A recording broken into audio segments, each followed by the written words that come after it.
Hello, you wonderful people, and welcome to another episode of Not Too Comic Book. This being a show where I talk about TV shows that are adaptations of comic books. For today's episode, I'm going to talk about the Season 2 premiere of Tower of God. Great season premiere. A lot of really interesting things went down in this episode, so let's break it down. First and foremost, I like the intro because I think it's so... I like the little cutout magazine. I forgot what that aesthetic is called, but I love that cutout aesthetic they have for the intro. I also love the little post-credit thing at the end of the episode. I'm jumping ahead a lot, but the Wagnon thing of him being like, oh man, I had so much dialogue this episode. It's like, man, I almost feels like I'm the main protagonist. Am I the leading man now? It's like, it is interesting how when you do start this season, you do kind of get that feeling like, oh, are we shifting away from Baum and going to Wagnon?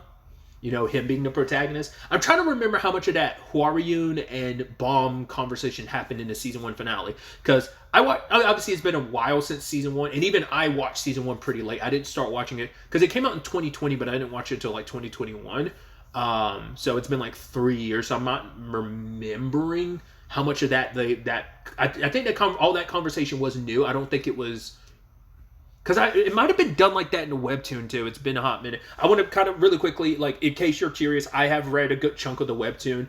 I'm not completely caught up. I try. It's been a little while since I read, but I'm not completely caught up. But I'm not too far behind. I want to say I'm almost at the 600 chapter mark. So I'm pretty deep into season 3. So, but I probably remember season 2 of the webtoon better than I do season 1 of the webtoon, just because by the time I watched the anime, it had been years since I'd read season 1. But I have subsequently reread season 2 since, because after watching the anime for season 1, I reread season 2 and then kind of continued on to be where I am in the story right now. But either way, I like the conversation between Hwaryun, I always struggle with that name, and Baum, where she's telling him, right, I can get you stronger.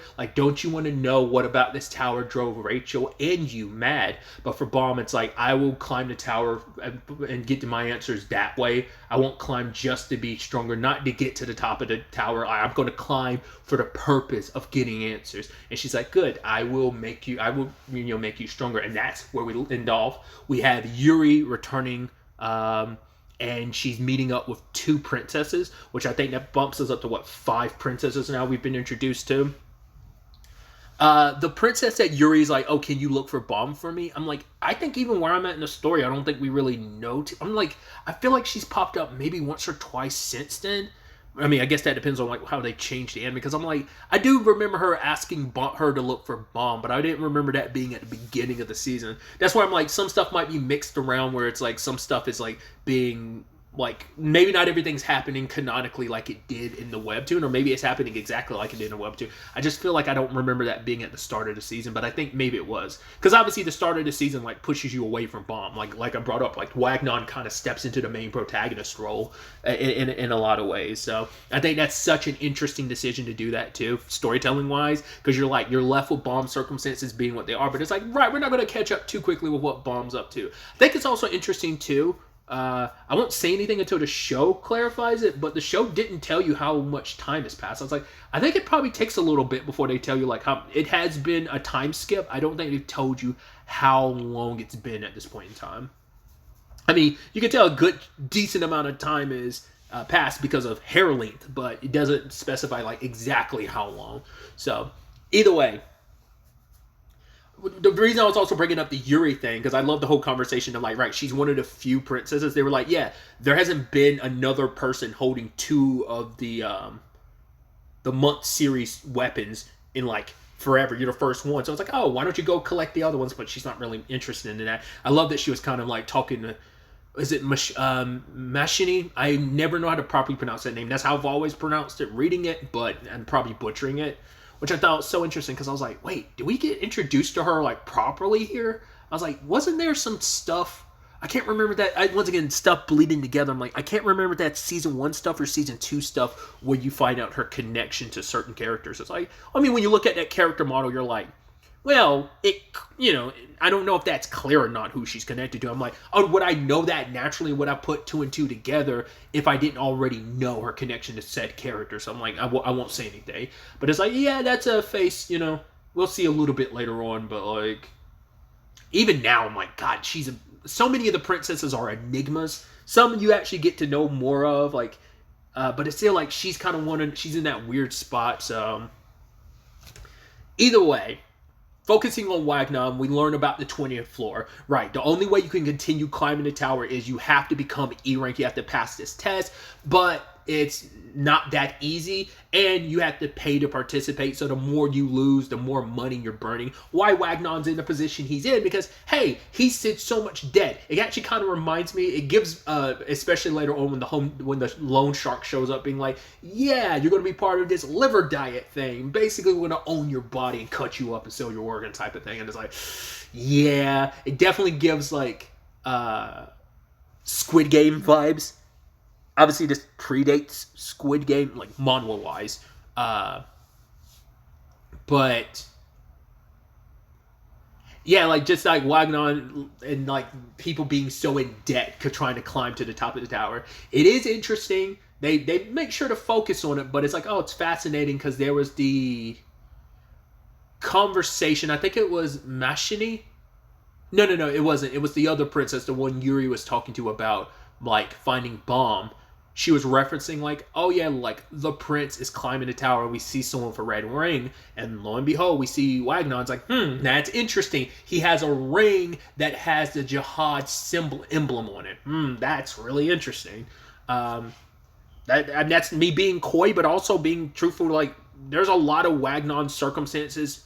Even where I'm at in the story, I don't know, like, look further than where I am. Like I said, I'm not that far behind, but even where I'm at in the story, we still don't know everything there is to know about Wagnon's circumstances. So even he's still kind of an enigma to me where I'm at in the story. So just got to put that in perspective. Like, I mean, there's some stuff we know and it's kind of been alluded to, and you can kind of piece some stuff together with that conversation and that, and what's the ring thing. But, you know, that's not even clear cut. It's kind of, oh, you can speculate, but you won't know for sure. Because once again, even I don't know for sure to some extent, you know.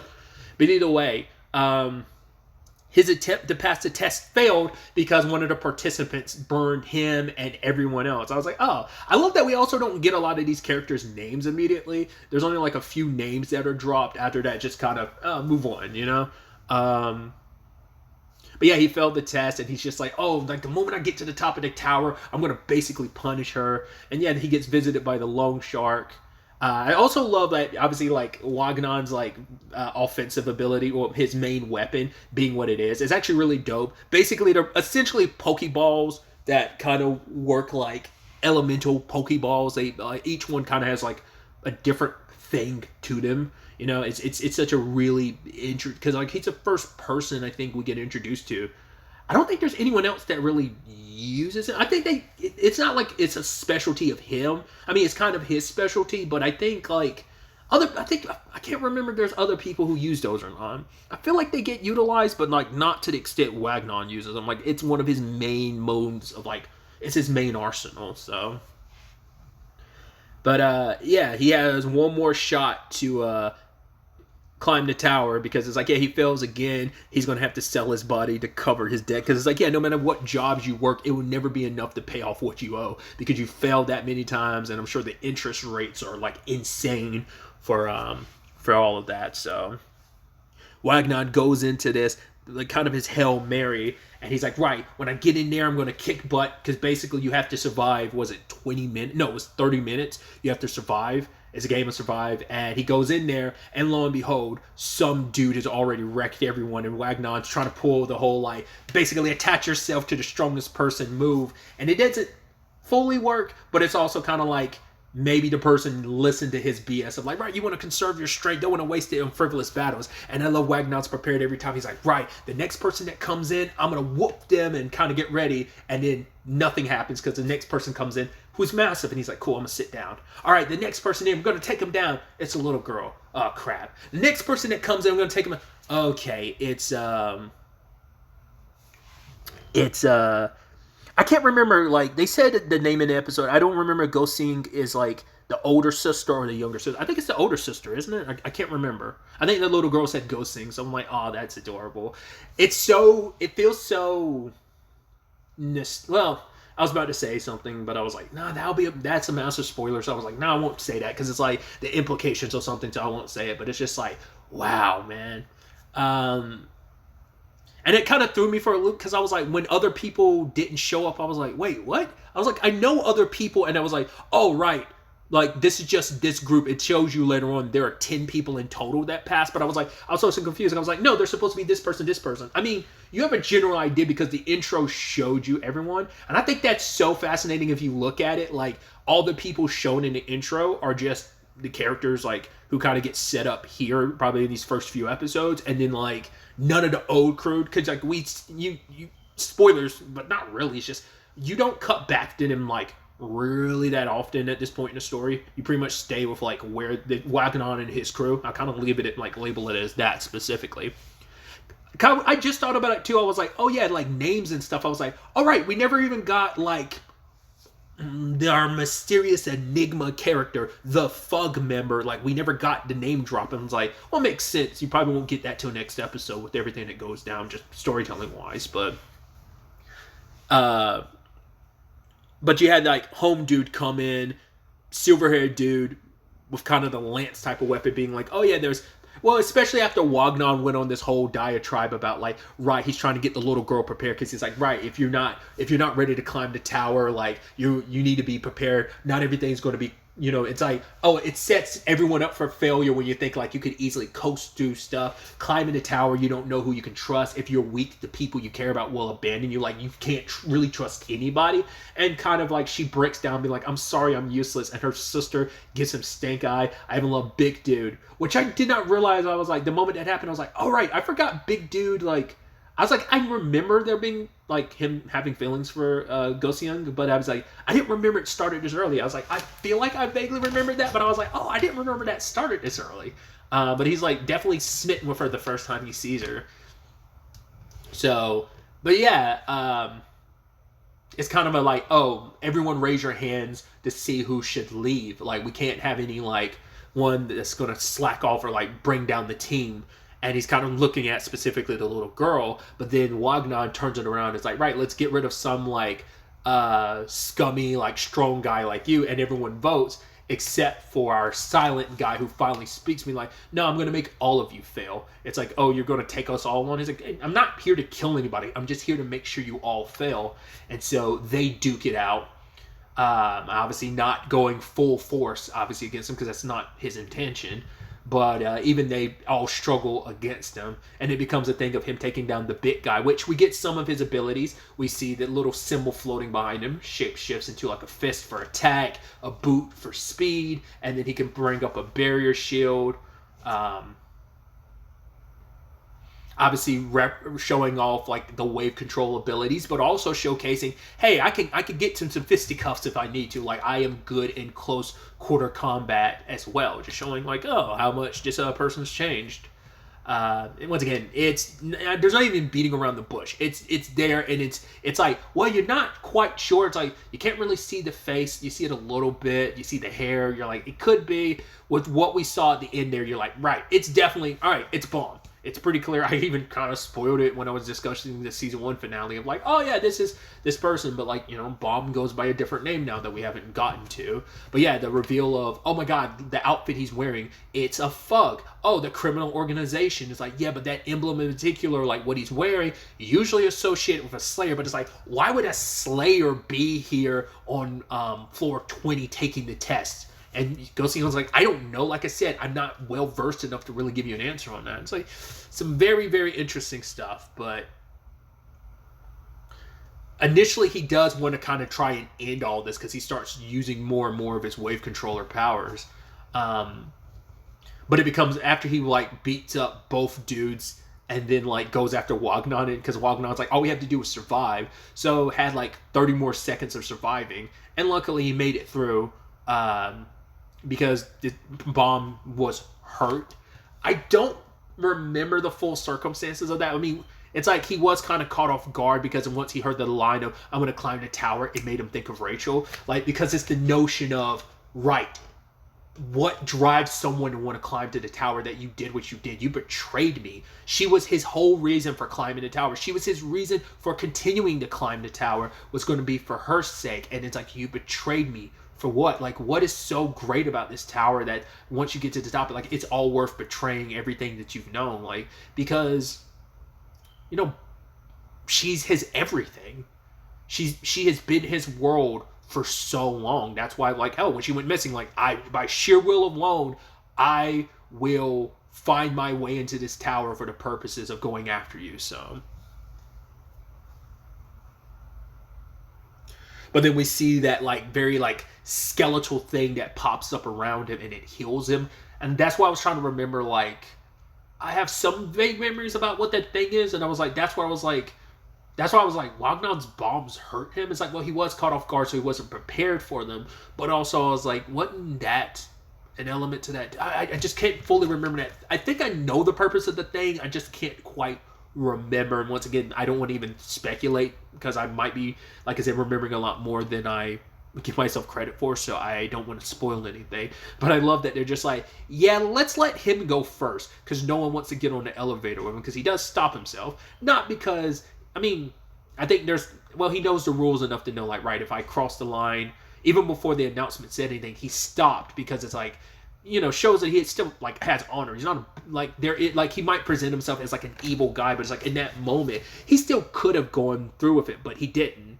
Because it's like, well, it hadn't made the announcement yet that if you keep fighting, you'll be disqualified. He stopped before the announcement happened. The moment the timer hit 0, he stopped. And then it's like, please cease fighting. Any further fighting will result in you being disqualified. Hey, maybe he knew the rules ahead of time of, like, that's typically how it goes, so I know that ahead of time. But I like to say that's meant to be just a character thing of, stopped before even being told to stop. Because it's like, well, I know we're outside of the boundaries of it, so I'm moving on. But you see that looking at Wagnon makes him think of so much of, like, his first time meeting Kun as well. Like, there are a lot of parallels there just with that meeting. And like I said, it's just thinking about Rachel, and it's just everything that's running through his mind at that time. And you begin to think, like, what happened to Bomb? Like, especially, like, the look on his face. It's like that innocence seems to not be there. It's like, oh, Bomb willing to hurt people. It's like, you know, it's like, once again, he's willing to make them fail. He's not trying to kill them. So it's still the same Bomb, but the fact is he's still willing to go so far. Because Bomb has always been more on the defensive side of things, where it's like, yo, like, if you attack me, I will go on the offensive. But him outwardly being like, yo, I'll go in attack mode first just to shut you all down. So I think you should also take note of who were his targets. He didn't go after Go Seong and her sister. Like, you know, he didn't even go after Wagnon. He went after he went after Home Dude, who was more the aggressor. So it still plays into, like, Bomb usually waits for someone else to make the move first. And even Home Dude, like, grabbed on him first trying to stop him. But even he was like, no, like, let's not go to fighting. But then, you know, at any point in time, he could have gone after Wagnon and the siblings, but he never did. So, once again, it speaks volumes. Well, the Wagnon of it all, he'd already disposed of the others, and then he moved on to Wagnon. So, that kind of defeats the point I was making. But yeah, just kind of a nice start. You know, there's a lot going to get thrown at us going forward. So, we're kind of getting into things, kind of rejoining this world and finding. I'm just so excited to be seeing this anime, and just like, oh, it's gonna be so dope being able to see, like, the fights in full motion, especially because something like, obviously, like, the battles get more, like, high, like, it's just obviously the battles going forward, like the peak levels of it. It's just like, oh, things get crazier and wilder, and, like, the battles get more intense, even more intense going forward.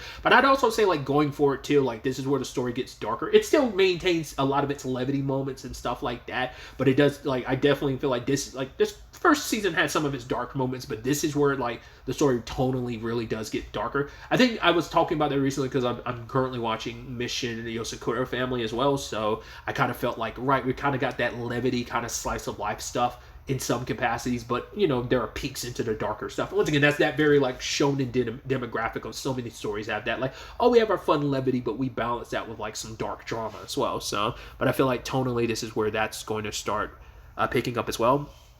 I've talked about this, and I'll try to avoid going into spoilers, but I have to look into it really quickly how many episodes are going to be in this season.